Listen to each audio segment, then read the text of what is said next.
Iran Israel যুদ্ধে যুক্তরাষ্ট্র ইরানের পারমাণবিক স্থাপনায় হামলার পর প্রেসিডেন্ট ট্রাম্প দাবি করেন ৩টি পারমাণবিক স্থাপনাই সম্পূর্ণ ধ্বংস হয়ে গেছে, বদলে গেছে ইতিহাসও।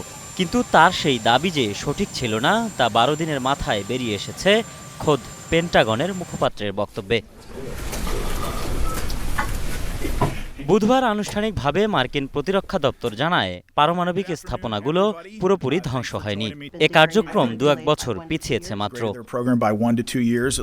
পেন্টাগনের মুখপাত্র শন পার্নেল ব্রিফিংয়ে স্পষ্ট করেন বিষয়টি।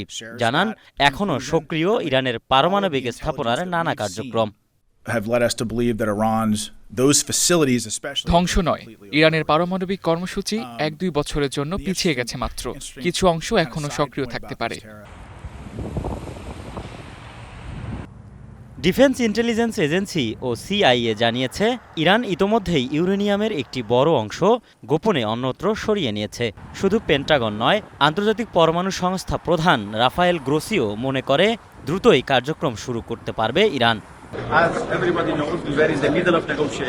তবে ইরানের পররাষ্ট্রমন্ত্রী সম্প্রতি স্বীকার করেছেন, ফোর্দো কেন্দ্রে বড় ক্ষতি হয়েছে। তবে তার দাবি, এই ক্ষতি থেমে যাওয়ার মতো নয়, বরং ঘুরে দাঁড়ানোর যুদ্ধ শুরু। এর আগে মার্কিন গোয়েন্দাদের তৈরি রিপোর্টেও উঠে আসে, ইরানের পারমাণবিক স্থাপনাগুলো পুরোপুরি ধ্বংস হয়নি। সেই খবর সিএনএন ও নিউ ইয়র্ক টাইমস প্রকাশ করায় ওই মার্কিন গণমাধ্যম দুটির ওপর ক্ষেপেছিলেন ট্রাম্প। বলেছিলেন ওই তথ্য ভুয়া। কিন্তু এখন সেই তথ্যই আনুষ্ঠানিকভাবে প্রকাশ করল পেন্টাগন।